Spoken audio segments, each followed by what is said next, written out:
Good morning or afternoon or whenever you're watching this, and welcome to Talk About It Tuesday with yours truly, Kimberly Anderson. Um, if you are watching this and it's not Tuesday, guess what? I'm also recording this and it's not Tuesday. We had some technical issues on Tuesday whenever we tried to do this. I sounded like a wah, wah, wah, wah, wah, wah, wah, wah.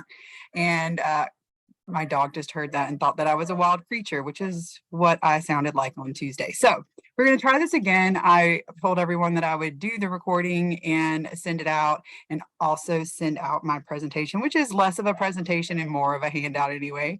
But today we are going to talk about, we're going to begin the Gorilla series, which I am going to share my screen with you. I have to, multitask. I'm not great at that sometimes. So let's see here. I'm going to share my screen, and here we go. I'm going to present this to you. I created it in Canva, so that's why it looks like it's created in Canva. We're going to begin the Gorilla series. It's a three-part series that focuses on branding yourself and marketing and how to do those things, how to get a mentor, why a mentor is really good for success, and how to eventually become a mentor. And we call it the Gorilla series because uh, there's an author, his name is Bert Thornton, and he wrote Find an Old Gorilla. And he actually lives in Perdido Key here in the Panhandle. He was the CEO for Waffle House for many years, and he helped a lot of other people become very successful in the business world. And he gave basically an example in the beginning of his book about two young gorillas, one who sought out an older gorilla to figure out the pathways through the jungle and where to go and what not to do. And then the other young gorilla who did not seek out any mentors or advice. He was really lost in the world, and it took him a long time to even find his way back to them. So, given that example, the gorilla is the mentor. And so, this is all about how you can better yourself, be more successful by being a gorilla, by finding a gorilla. So, and you don't have to be an old gorilla, but because we all are older at something, right? I'm in the Young Professionals Network with the Pensacola Association of Realtors, and I'm quite sure we can all look at me and tell I'm not young, but I'm young in my profession. And so finding someone that has been doing what I do doesn't necessarily, they have to be older, but they are older in their profession. So just keep that in mind as well as we go through the series. Um, so today we are talking about marketing basics. And the reason that that's relevant to everything that we're talking about is because I think of a gorilla, I think of like, ooh, like that is something that you don't want to mess with. But I also think of marketing as like, oof, like when you put yourself out there and you brand yourself a certain way, you are you're no one can mess with you, right? You are the beast of the jungle. And there is something called guerrilla marketing too, which I'll touch on, which is a different kind of guerrilla. It's like guerrilla warfare, but we're not going to really go into that too much. But the series originally was going to be called Becoming a Gorilla, and then had to explain it over and over again, so it just really didn't make sense. So it changed to this. So the second part, so next Tuesday, we're going to do Finding an Old Gorilla. And I cannot make any promises that you're going to be able to hear me, but I'm not going to do it in the same location. And I will, in fact, have my microphone plugged in this time. Yes, that is the reason why you could not hear me. The microphone was not plugged in. So, joke's on me. Then the next week, we're going to be talking about becoming a gorilla and how you become a mentor for someone else. And so anyways, wanted to touch on what that is. Now, what we're going to cover today is building trust, ways to market, ideas, some statistics for you to think about as you're building a brand and marketing strategy, and then some tips. So again, and I just wanted to reiterate, this is more of a handout than a presentation. I did this so basically you don't have to look at my face the entire time, but you could see on the screen kind of where we're going and where my thought process as I was building this. Um, Obviously, this is not all me. This is a conglomerate of different resources that I use to put this together, but a lot of it is me and things that I've learned, having been in the marketing world, and just really, and I know this is going to sound crazy, but in a world where I felt like I've always had to sell myself and I've always had to work a little bit harder. As a child, you not want to hear all this. I'm not going to take you way back where, but as a child, I was bullied pretty badly. I was chubby. I was not very pretty. And I always had to overcompensate with like laughter and being funny or trying to do something different that somebody else didn't have that I could shine at. And so I felt like I've always kind of been in a sales world, because I've always tried to sell myself somehow and garner people's trust. So my career in sales started when I was like 10. Okay. So only 5 years ago. Anyway, so we're going to start talking about trust and why it's so important in building a brand. And it goes along with everything that we're going to be discussing in this series. And this was just a really cool graphic that I found on Canva, and it hits on all the things that I'm going to talk about in the next slide here. So people do business with those they know, like, and trust. And I'm sure you've heard that hundreds, thousands of times. But as I'm going through this, I'd love for you to think about someone that you wholeheartedly trust, someone that you know would push you out from in front of the bus and take the hit themselves. And why do you think they trust you? And can you give me some examples? I would love it if you emailed me or messaged me or whatever, but give me some examples of how you've been able to build trust with other people, especially if they're not one of the examples here that I'm giving. But I don't know who all got to hear any of the talk on Tuesday because it was so bad. But I did give an example of the first item up here, and that's leading with servitude. Um, the person that I think of, obviously, I'm going to say my husband, is the person that I trust. But I think that the person that comes to mind in the professional world is Erin Vaughn. She is, and a lot of you know our backstory. We met through a leadership program years ago, and we kind of kept just showing up at the same places. We had very different jobs, very different roles, but we were still doing the same things. And I just thought, wow, she's the boss of where she is, and she would be so cool to have as a boss. And when I started at Sunbelt and they were like, yeah, we want you to build, a killer team, Erin was the first person I thought of because I know she's a hard worker, and not to toot my own horn, but I'm a hard worker. And I know she was because she was at all the places that I was. So I wanted Erin to be at the helm of our team because she is the person who leads with servitude. And what I mean is, I can give you an example that I didn't even have on Tuesday because there are examples that happen and I'll cry. Gosh, I'm so emotional, baby. And just so you know, she will never watch this because she never watches these things. But so yesterday we had a closing at the office and Erin was conducting the closing and the buyer forgot their driver's license. And we have to have a copy of that.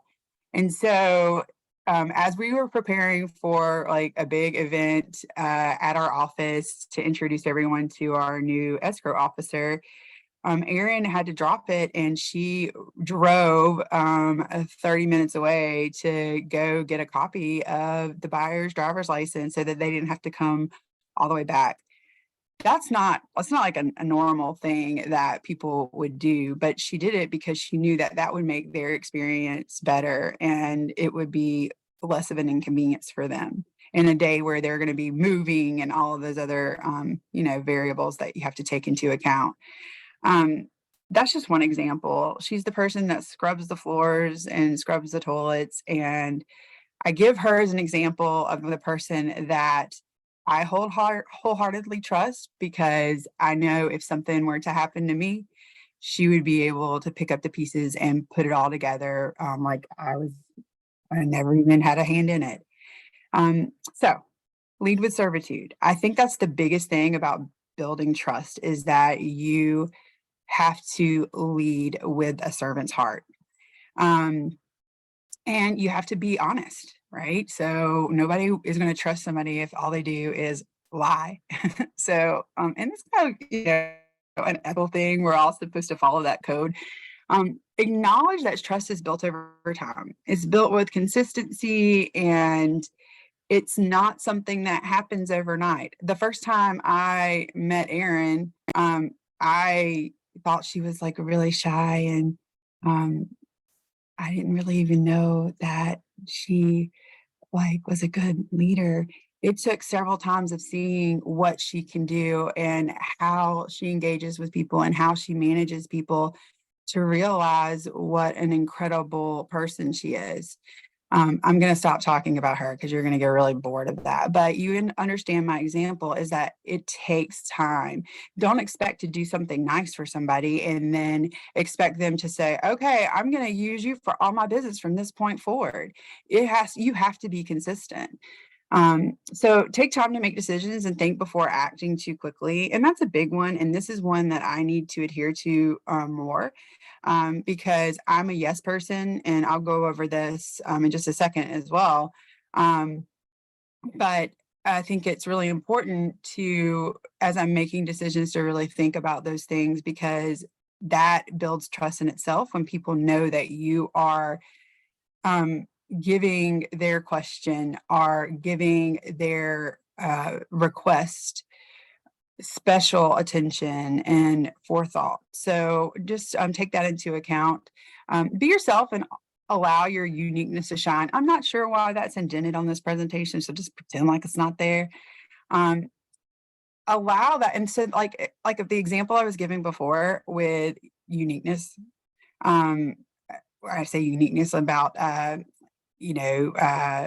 I was bullied and always having to be a salesperson. My uniqueness was that I brought to the table this quirky attitude. Literally, my last name was Kirky, so it kind of fell into it. I brought to the table, like, I'm always going to laugh about the situation, no matter what it is, and that's my uniqueness. That's what I think some people in the business world were like, is she going to be able to hold it together professionally? Because she's like, all over the place. And sometimes I do think I scare Erin a little bit. Like if we're going into like an important meeting, she's like, you got it together. And I'm like, I get it together. Anyway, so that's my uniqueness. I'd love to hear what yours is and what sets you apart. What you and it doesn't have to be like something that no one else has. I mean, there are other funny people in the world. I mean, not maybe as funny as me, but there are other funny people in the world. So it's not something that I hold true to on my own. So I'd love to hear what yours is and what makes you shine bright. Have a get to yes mentality, but know that no is really powerful. And I say that because obviously our time is very valuable, and saying yes, obviously showing up and being there and being purposeful and intentional is good, and it's only good if you can do those things. But saying no with the intention of that that you are not going to be able to be intentional with your time and your efforts is just as good. So I'm sorry, I'm not going to be able to do that. I already have commitments. I really wish I could. Or, you know what, I have a lot going on those few days, and I'm not going to be able to do it. Not because I don't want to, I really would, and I hope you allow me to do it next time with you. But right now, I'm not able to do it. That no is powerful because that shows that you have really given forethought, like when you're making a decision to their request. So no is really powerful. It's just as powerful as yes sometimes. But make sure you have something to say when you talk. This is like the thing I am most guilty about because going back to that quirky uniqueness, I always thought I had to have something funny to say. I remember the first time that I was part of like the cool kids in college. Um, and I was sitting around like all these people were like really good looking. They were like super skinny and like, I mean, just like fabulous people. Like they could walked out of a freaking like magazine for Barbies. And I just remember thinking, I thought cool people, like, talk different, like, I really thought that they had more important things to say than what they're saying. I was wrong. Um, but this goes back to even before then when I was younger, because I've always struggled with talking when I don't need to. Like, it's okay to have to allow other people to talk. Don't just try to fill a void, because if you do, I think that makes you a little bit less trustworthy. Or it doesn't mean you're not a trustworthy person. It just means that I think that if you don't have something to say, don't say something. Okay, that's just all. That's all I wanted to say about that. Even though I filled a whole bunch of uh, air with words there, I just showed you how I could break that rule. Anyway, so keep some stuff to yourself. Like, and what I mean by that is, obviously, if you're walking around with, a broke foot, somebody's going to ask you what's wrong. But, like if you got like a weird yeast infection or something, keep that to yourself. Ain't nobody need to hear that. But more, if you have an issue with a business partner or a peer, keep it to yourself, because people make mistakes. Okay. And I know this because I make a lot of them. I mean, evidence last Tuesday, I didn't even plug in the microphone. Okay. So I say, don't highlight someone's indiscretions or mistakes, because you yourself have done them and you would not want people to repeat those as well. And when you do talk about somebody else or somebody else's mistakes, it makes you look bad. 100% of the time, it may not in that moment, but it does make you look bad. People will not trust you. They will not want to tell you how they genuinely feel about things. So that's my 2 cents on that. Genuinely help others succeed. So this goes back to leading with servitude.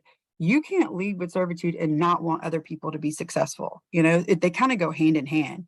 So genuinely helping others succeed looks like not working in a silo, not keeping all of the things that have worked for you in the past to yourself, because I am only as good as my competition, because I want to be better than they are, right? So I want to be better, but I also want them to succeed, because if they're succeeding, it's going to make me work even harder so that I can succeed too. And if you're not looking at it that way, then you are probably working in a silo, and you need to figure out how to get out of that silo so that you are able to share your wisdom. That's going back to being a mentor eventually. We already talked about this, but being consistent and showing up for others, be vulnerable and human, do the right thing, even when it's hard. Admit your mistakes. We know I make those. Be true to your word and follow through with your actions.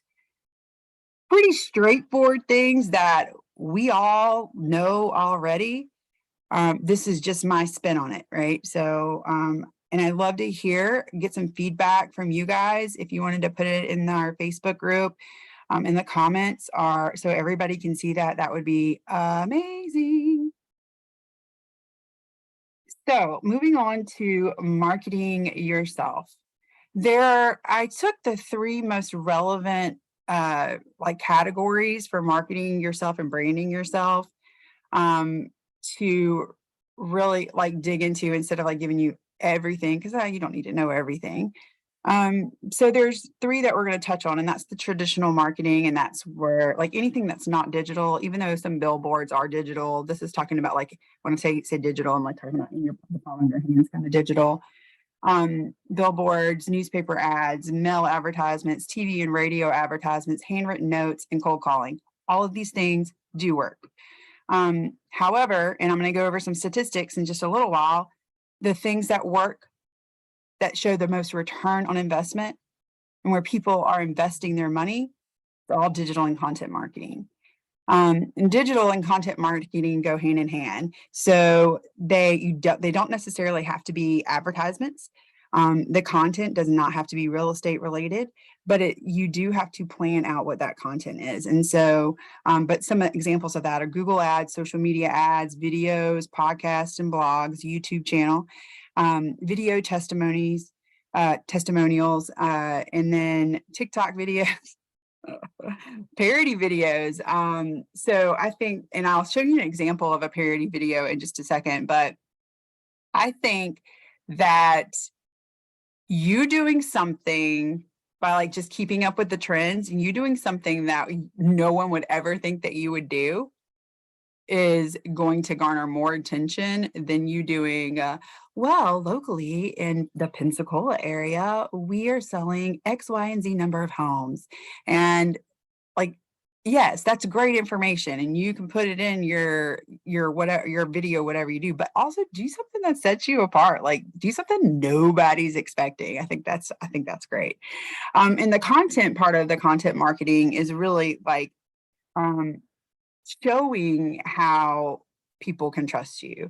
So it is showing that you're leading with servitude. I'm not saying that my mindset years ago when I first got into marketing was, why are we doing it if we're not going to tell people about it? And obviously that's the wrong mindset. You should be doing things because it's the right thing to do.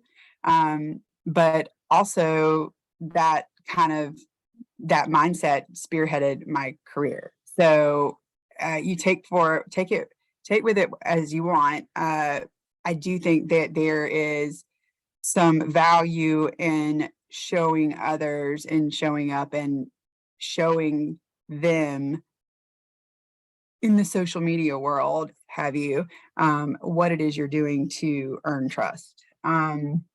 Okay, and the guerrilla marketing, which I'm also going to show you some examples of. If you're familiar with like guerrilla warfare, it's very innovative, it's cost efficient, it's like out of nowhere, kind of in your face. Well, guerrilla marketing is kind of the same way. It's something that's going to make you stop and go, that was smart. I'm going to remember that.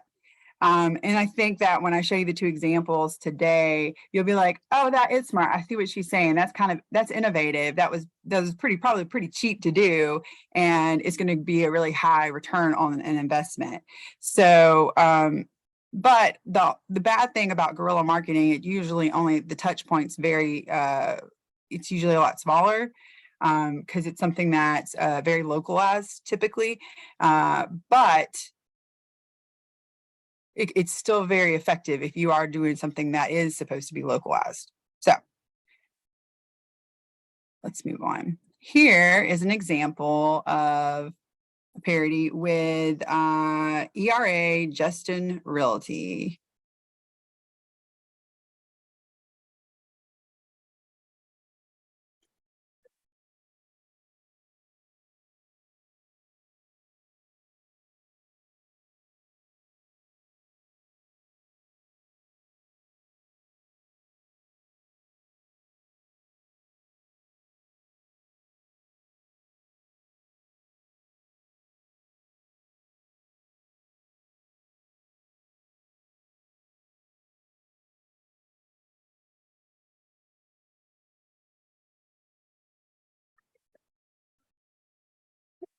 Okay, I am not going to make you listen to that whole thing. However, you get the point. It's effective. This is something that these ladies probably, it's not in their wheelhouse of like things that they're really great at. They figured it out. And obviously this is a little bit of an older video, you can tell, because I hope their office doesn't still look like this, but it's a little bit of a dated office. And this was like 10 years ago, I think. I don't know. So, but I just thought that this was a great little parody because it was real estate.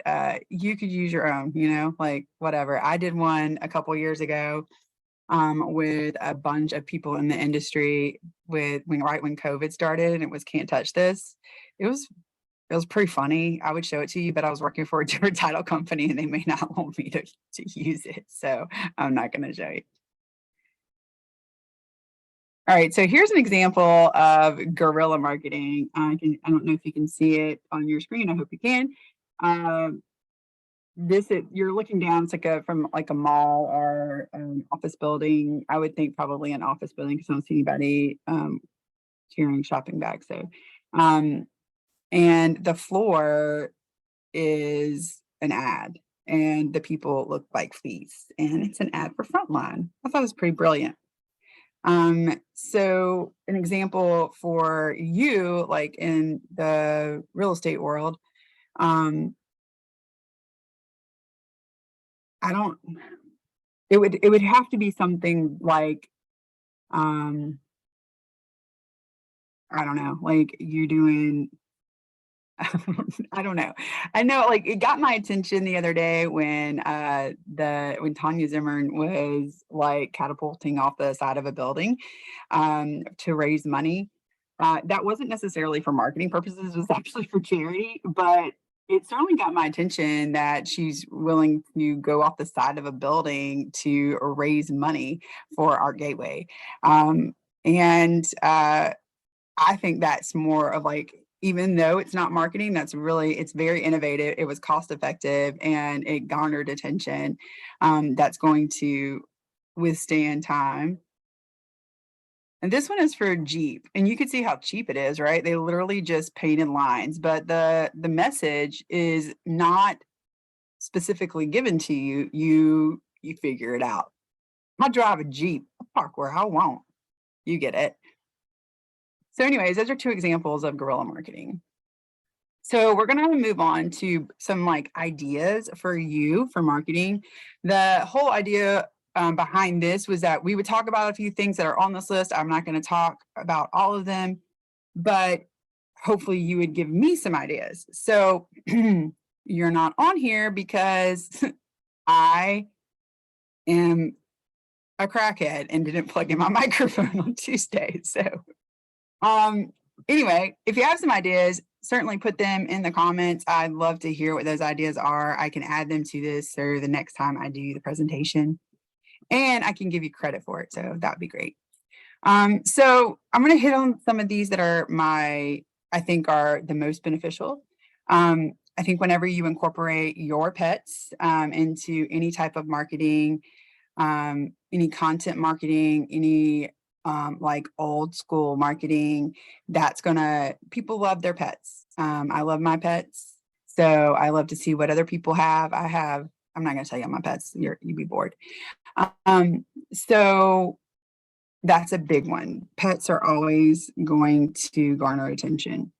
Another one that I think is really cool is partnering with a local business to offer a discount to the business on your marketing collateral, which I've given that idea to quite a few people. Leaving your business card at any business that will allow you to leave a business card is good. I love going into, I don't know if anybody's been to Aces in Milton. It's a old little country restaurant right on Highway 90 in Milton, and it's been there for years and years and years. And I love going in and seeing the business cards up there because I'm like, oh, I know that person. Oh, I know that person. And I leave mine, and sometimes it's gone when I come back. So I think that's really cool. I love the idea of like visiting a dog park with your own dog. Hopefully you don't take somebody else's dog, and giving out dog treats that have some kind of like business card on it or something like that, but giving them maybe to the dog owner and not the actual dog. And I really like this idea too. And if you sponsor a local sports team, take that sponsorship a little bit further and actually follow the team. So if you're a sponsor, we sponsored the Milton High School lacrosse team this past year and the Milton High School soccer team, mainly because the people within our offices, they have kids in those places, and they hit me up for sponsorship. So just so you know, that's the reason why.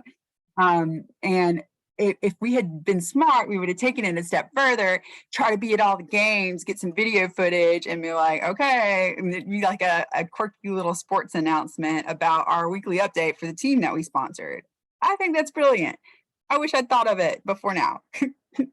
Anyway, so, and I think the last one that I think is just really, really brilliant is have an owner for the house that you're trying to sell, have an open house while they're doing a yard sale. I think that would be fun, right? Like, I'm moving out, whether you buy this house or not. This is some of my cool stuff, and you already have. It's going to be a different clientele, obviously, right? But people are going to feel like at ease going through your house, like you're moving out, right? Because they're having. So anyway, I just thought it was a really cool idea. Let's see here. Here are some statistics that I just wanted you to have as you are trying to build your brand, trying to build trust, and trying to figure out ways to market. 11.8% of people that are businesses that advertise on social media are expected to increase that much by their budgets by 2026. I worded that like really weird. Sorry about that. I don't know. So pretty much everyone is going to put even more money.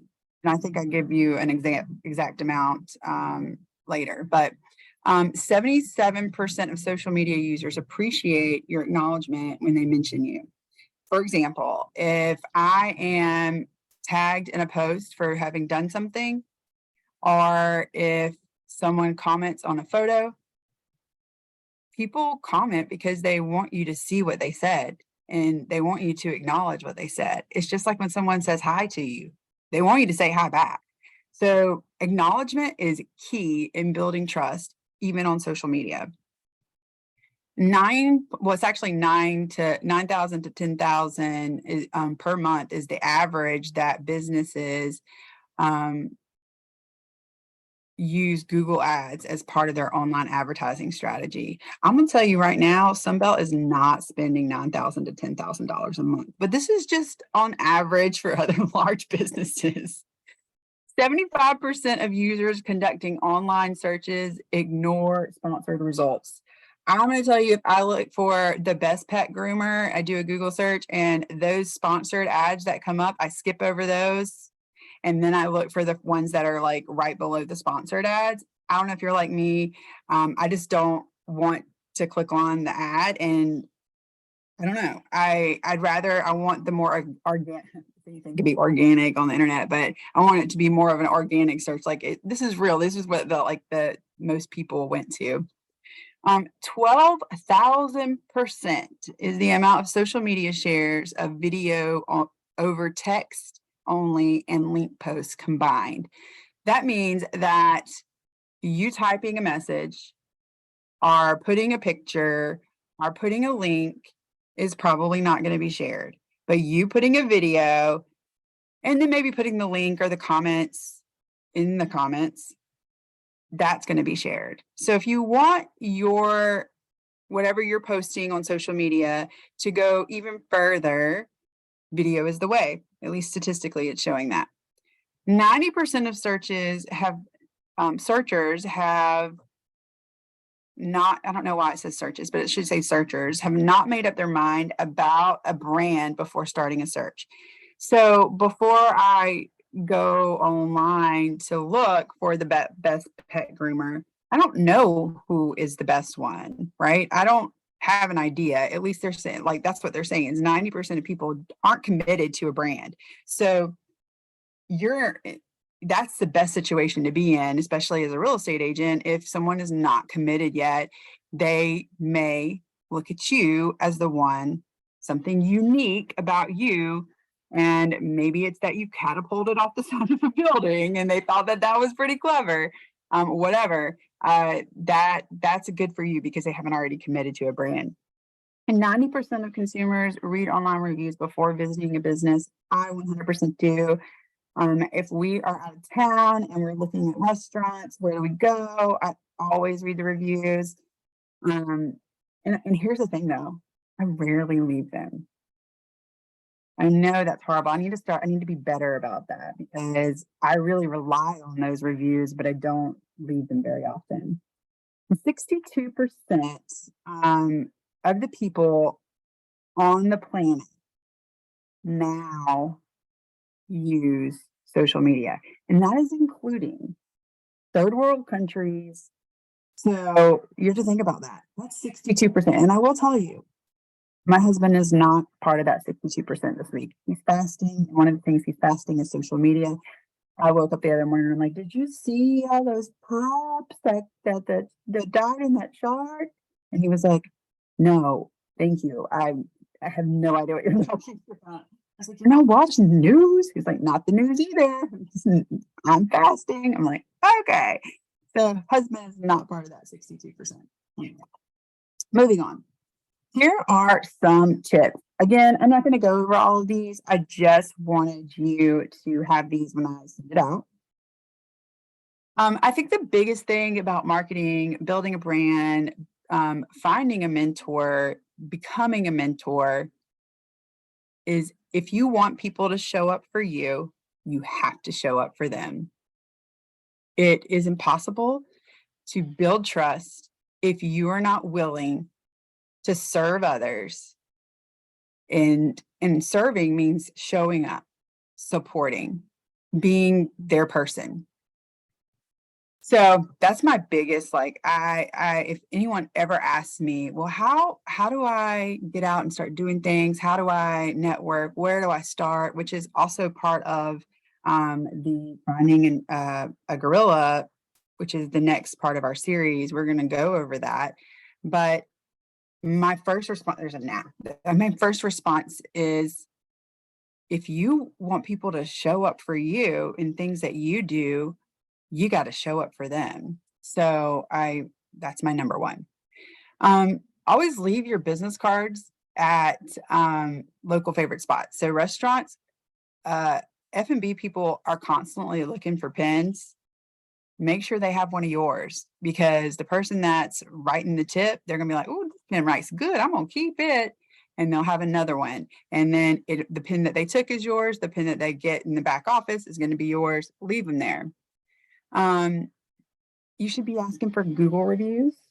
And that should be pretty often as well. And if you don't know your Google review link, you need to find it and you need to email it out to your database and say, hey, I'd love for you to give me a review. And like, I never bought a house with you. That's okay. You can talk about how great I am because I'm a great person.